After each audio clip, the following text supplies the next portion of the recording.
For example 6, we have a free response question taken from the 2015 administration of the test. This is actually on the AB exam.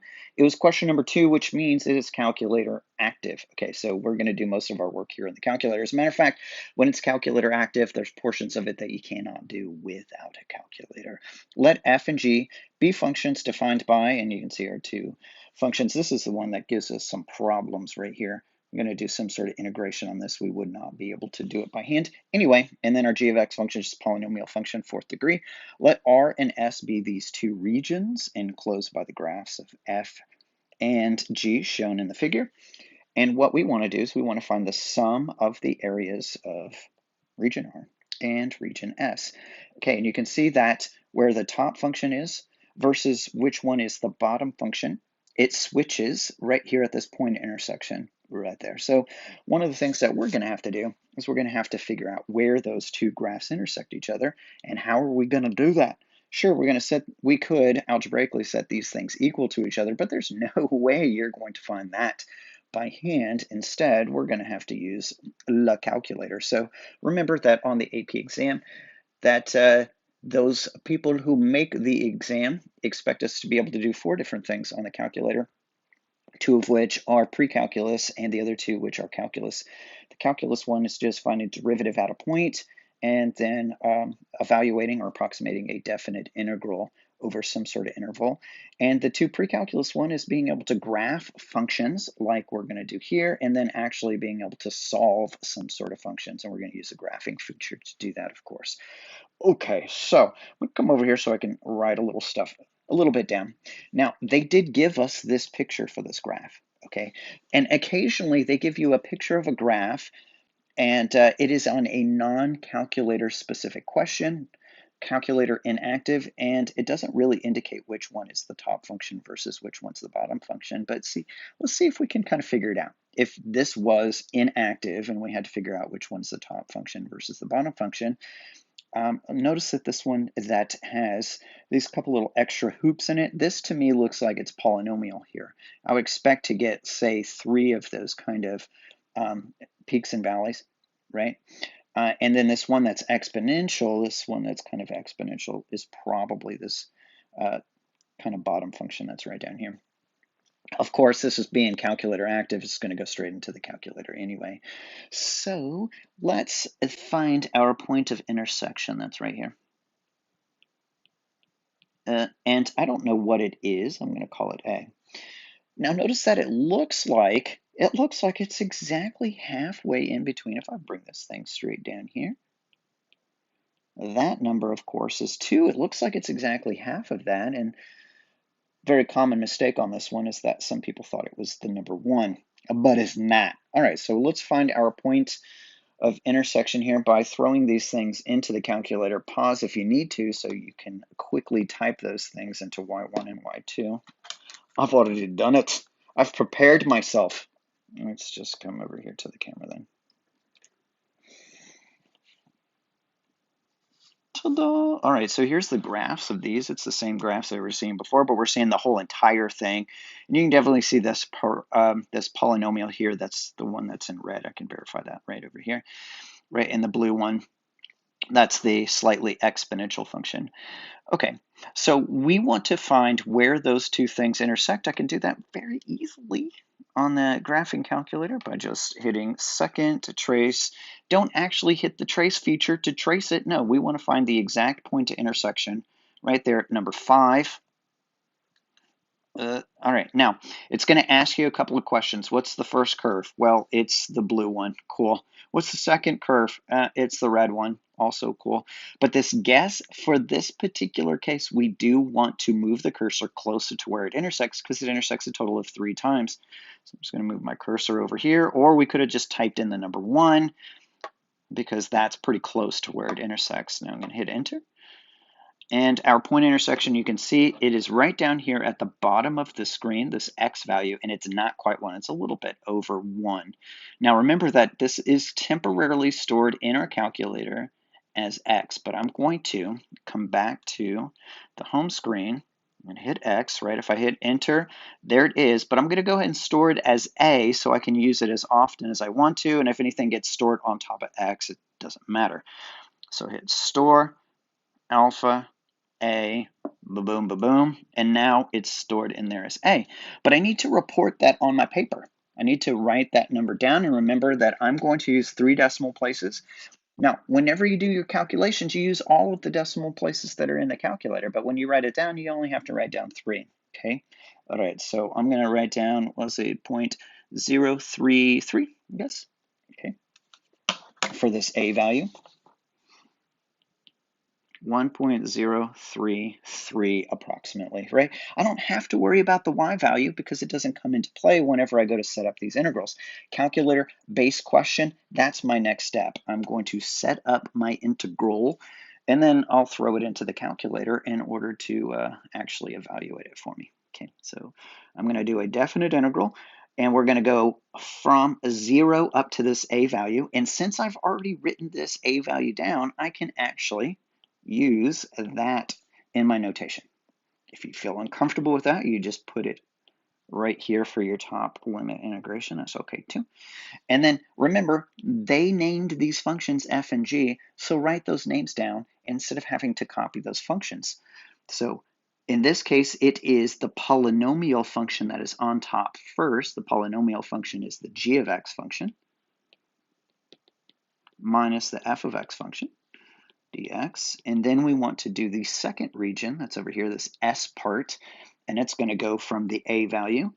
Again, you can write down the A since you've declared it, or write down the number, up to 2, and now the order switches because now it's the exponential one over the polynomial function. So now f of x minus g of x dx.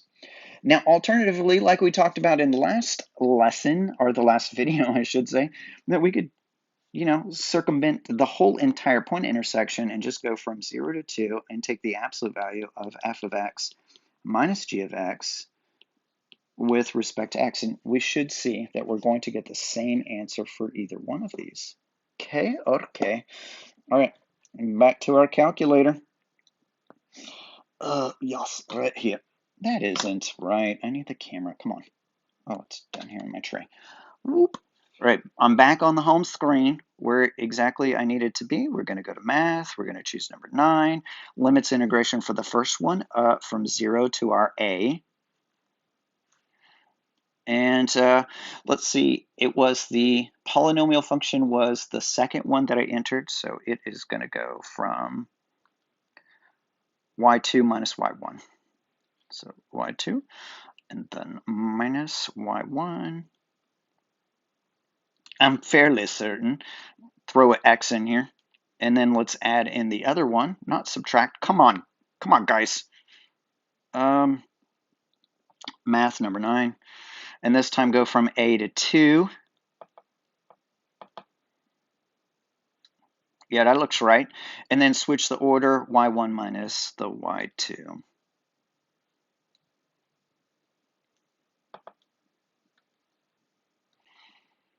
Okay, throw in an x. Hit enter, wait a few seconds, and then we're going to report 3 decimal places, so 2.004 right there.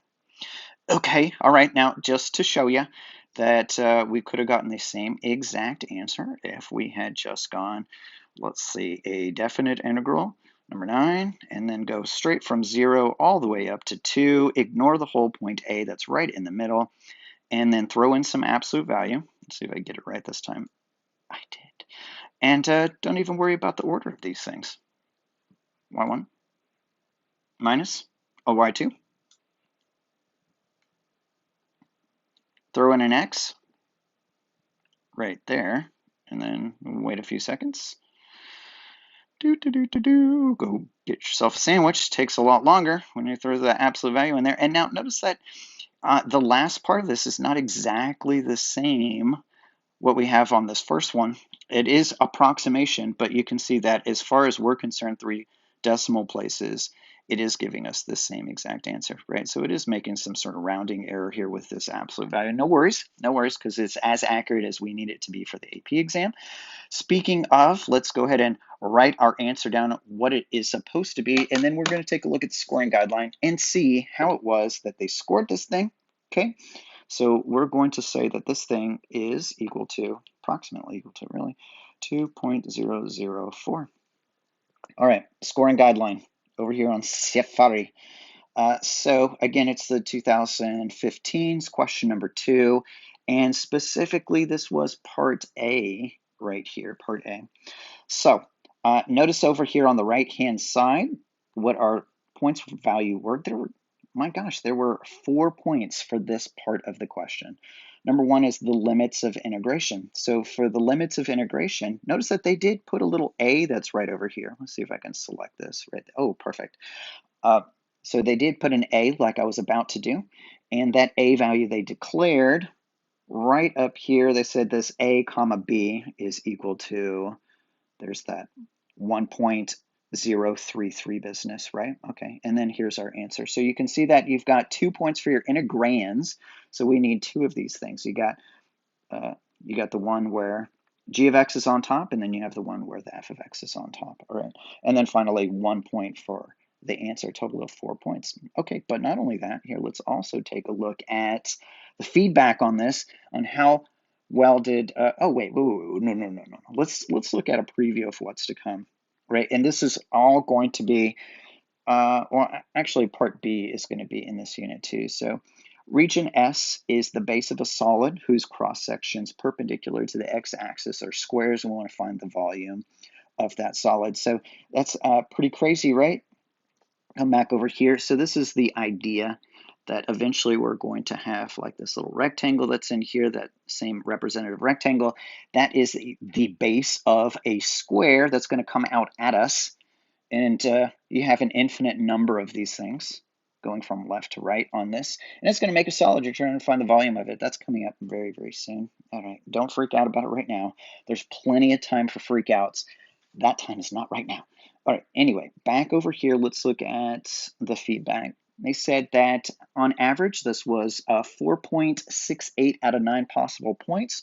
But the part of it that I would like to see is the feedback right here in the middle. It says, in part A, many students were able to find the correct intersection point and calculate the area of each region. Students who consistently used named functions f and g typically had very succinct, precise solutions. Very nice. All right.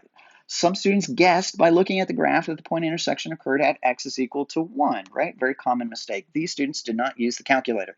It also appeared that some students used the trace feature of the calculator to determine the point of intersection. And of course, that's not going to give you an accurate enough point of intersection there. Okay, so this is the part that we care about for real, and it is some students found the area using an integrand with absolute value. So you can see here that from this feedback, it is perfectly acceptable for you to do that kind of thing and still get all 4 of your points, even though you didn't find that point of intersection. Okay, all right.